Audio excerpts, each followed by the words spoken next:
Hello students, हम लोग भारत के इतिहास का प्रश्न देख रहे हैं। 15 प्रश्न देखेंगे। तो आइए इसकी शुरुआत करते हैं। और आप जानिए कि आप कोई भी एग्ज़ाम की तैयारी करते हैं जिसमें आपको इतिहास पढ़ना है तो ये आपको पढ़ना ही पड़ेगा। और आप इससे क्वेश्चन आएगा ही आएगा। ये सब सदाबहार क्वेश्चन होता है, कभी ये सब क्वेश्चन पुराना नहीं हो सकता और हमेशा पूछे जाते हैं। निम्नलिखित में से कौन सी गुफा त्रिमूर्ति के लिए विख्यात है? तो याद रखिएगा कि एलिफेंटा की गुफा जो है वो त्रिमूर्ति के लिए विख्यात है। एलिफेंटा के प्रसिद्ध गुफा मंदिरों का निर्माण राष्ट्रकूट शासकों द्वारा कराया गया था। यहाँ से 7 गुफा मंदिर प्राप्त हुए हैं जिनमें हिंदू धर्म से संबंधित मूर्तियां भी मिली हैं। यहाँ से प्रसिद्ध त्रिमूर्ति शिव की प्रतिमा प्राप्त हुई है, तो एलिफेंटा सही आंसर है। दूसरा को आप मिलान कीजिए कि कौन किससे जाकर के मिलेगा। ठीक है, तो अष्टाध्यायी किससे मिलेगा? पाणिनि से जाकर के। और महाभाष्य पतंजलि। ये जो निरुक्त है वो यास्क। और वर्तिका जो है या वार्तिक ये कात्यायन। ठीक है, तो जो आंसर सही होगा उसको टिक लगाइए, तो ये ए सही हो जाएगा। अगला क्वेश्चन देखेंगे। निम्न कथनों पर विचार कीजिए। पहला कथन है और विचार करके बताइए कि कौन सा सही है। ठीक है, तो पहला कथन है वर्धमान महावीर की माता लिच्छवी के मुख्य चेटक की पुत्री थी। तो याद रखिएगा, पुत्री नहीं थी, बहन थी। गौतम बुद्ध की माता कोल्य राजवंश की राजकुमारी थी। ठीक है। 23वें तीर्थंकर पार्श्वनाथ बनारस से थे, ये भी ठीक है। तो हम लोग कहेंगे कि 2 और 3 कथन सही है। देखिए, वर्धमान महावीर की माता जो थी वो त्रिशला वैशाली के लिच्छवी कुल के प्रमुख चेटक की बहन थी, ना कि पुत्री थी। इसी कारण उनकी माँ की जो रिश्तेदारी है उसमें मगध के हर्यक शासक बिंबिसार तथा अजातशत्रु के निकट संबंधी वे हो गए।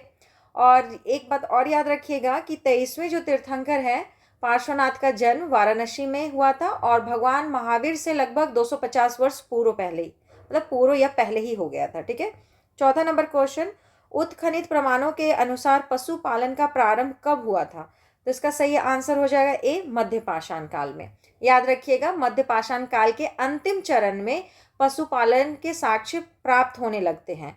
ऐसे पशुपालन के साक्ष्य भारत में आदमगढ़ जो कि मध्य प्रदेश में है और बागोर राजस्थान से मिलते हैं। ठीक है, अगला क्वेश्चन हम लोग देखेंगे, वो यही है। अगला क्वेश्चन देखिए, चंपा किस महाजनपद की राजधानी है? तो अंग की है। ठीक है, याद रखेंगे चंपा जो है वो अंग की राजधानी है। उत्तरी बिहार के वर्तमान भागलपुर तथा मुंगेर जिले अंग महाजनपद के अंतर्गत आते थे। इसकी राजधानी चंपा थी। महाभारत और पुराणों के चंपा का प्राचीन नाम मालिनी प्राप्त होता है। ठीक है, अगर पुराना नाम पूछे तो आप मालिनी में टिक लगाएंगे। ठीक है। अगला क्वेश्चन है, निम्नलिखित में से कौन अलवार संत नहीं था? तो आपसे अलवार संत है ऐसा नहीं पूछा, नहीं था। तो इनको याद रखिएगा, तिरुज्ञान। इसके अलावा पोईगई, पूडम और तिरुमंगई जो हैं ये अलवार संत थे। ठीक है। तो 6ठी शताब्दी ईस्वी में भक्ति आंदोलन का प्रारंभ तमिल क्षेत्र से हुआ जो कर्नाटक और महाराष्ट्र में फैला हुआ है। भक्ति आंदोलन का विकास 12 अलवार वैष्णव संत, कितने अलवार संत? 12 अलवार वैष्णव संत और 63 नयनार शैव संतों ने किया था। याद रखेंगे। ठीक है। अगला क्वेश्चन देखिए, 7 नंबर। निम्नलिखित में से कौन सा युग में सही सुमेलित नहीं है? ठीक है, जो गलत होगा उसको बताना है। पुनः जजिया लगाना फर्रुखशेर लगाया था। मुसलीपट्टनम पर अधिकार फोर्ड किया था। सती प्रथा निषेध अधिनियम जो था वो लॉर्ड विलियम बेंटिक लेके आए थे। और दास्ता का अंत मैल्कम किया था। तो नहीं, दास्ता का अंत जो था वो एलन बरो ने किया था। लॉर्ड एलन बरो 1842 ईस्वी में भारत का गवर्नर जनरल बना था। ठीक है, तो ये गलत हो गया, एलन बरो यहाँ सही होगा। अब 8वां नंबर क्वेश्चन है, प्रारंभ में तुर्की प्रशासन सैनिक प्रधान था। अग्रणी सैनिक नायकों के बीच देश को रक्ता के रूप में खंड विभाजित कर दिया जाता था। तो याद रखिएगा कि ए तथा आर दोनों सही है, आर ए की सही व्याख्या करता है। देखिए, रक्ता क्या है? रक्ता जमीन का एक ऐसा भाग था जो सुल्तान द्वारा सेना प्रमुख को सैनिक टुकड़ी के रखरखाव के लिए दिया जाता था। ठीक है। अगला क्वेश्चन है 9वां नंबर क्वेश्चन, मुगल सम्राट जहांदार शाह के शासन का समय से पहले ही अंत हो गया। तो कारण बताइए कि समय से पहले अंत क्यों हो गया?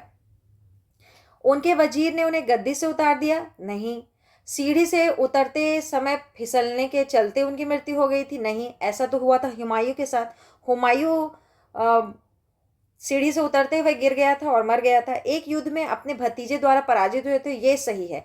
इनका भतीजा था जिसका नाम था फर्रुखशेर। ठीक है, और फर्रुखशेर को सर चढ़ाने का काम किया था सैयद बंधु।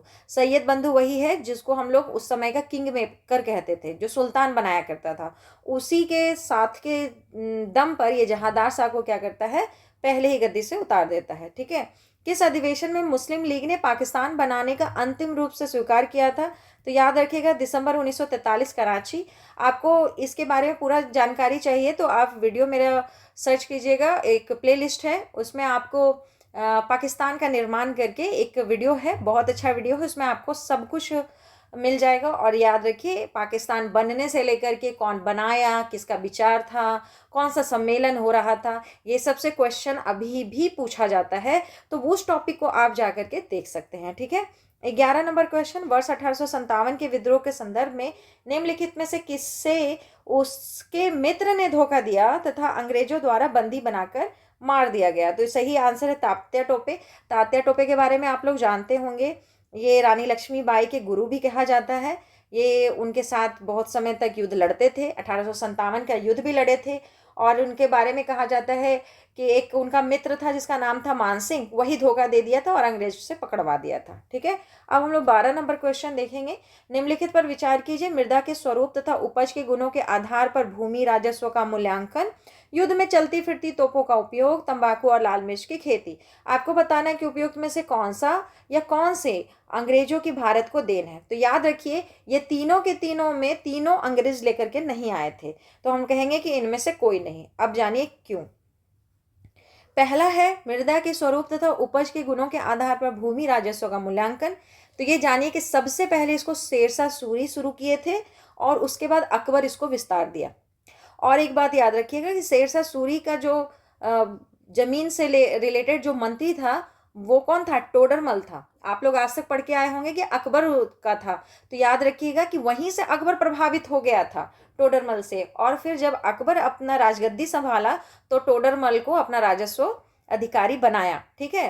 तो टोडरमल शेरशाह सूरी के समय भी आप याद रखिएगा उसके दरबार में भी था और अकबर के दरबार में भी था। शेरशाह सूरी ने जमीन की पैमाइश करवाई, उसने बताया कि जमीन को उत्तम, मध्यम और खराब श्रेणी में विभाजित किया। फिर अकबर का वित्त मंत्री फिर टोडरमल बना। ठीक है। पहले तो वो शेरशाह सूरी का था, फिर वो अकबर का वित्त मंत्री बना, वो वही लाया दहसाला प्रणाली। तो हम लोग जानेंगे कि जो पहला नंबर है इसके लिए अंग्रेज नहीं लाए थे, कौन लाया था? तो शेरशाह सूरी और अकबर के लिए हम जानते हैं। ठीक है। दूसरा है युद्ध में चलती फिरती तोपों का उपयोग कौन किया था? तो याद रखिएगा भारत में युद्ध के मैदान में चलती फिरती तोप का उपयोग बाबर किया था 1526 ईस्वी में पानीपत के प्रथम युद्ध में। जो किसके विपक्ष लड़ा था? इब्राहिम लोदी के विपक्ष में वो लड़ा था, है ना, वही था ना सामने में।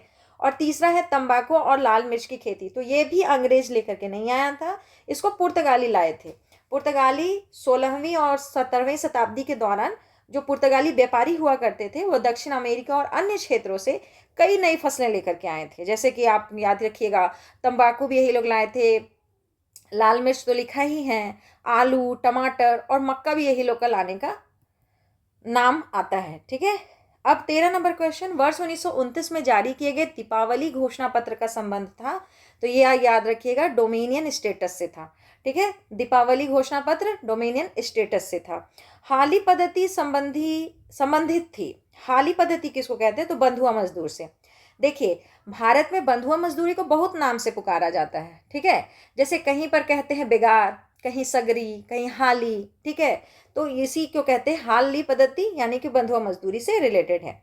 अगला 15वां नंबर क्वेश्चन, निम्नलिखित में से किस अधिवेशन में कांग्रेस ने पहली बार भारतीय रियासतों के प्रति अपनी नीति घोषित की थी? तो इसका सही आंसर है ए, नागपुर अधिवेशन। ठीक है। कांग्रेस ने 1920 के नागपुर अधिवेशन में पहली बार रियासतों के प्रति अपनी नीति को घोषित की थी।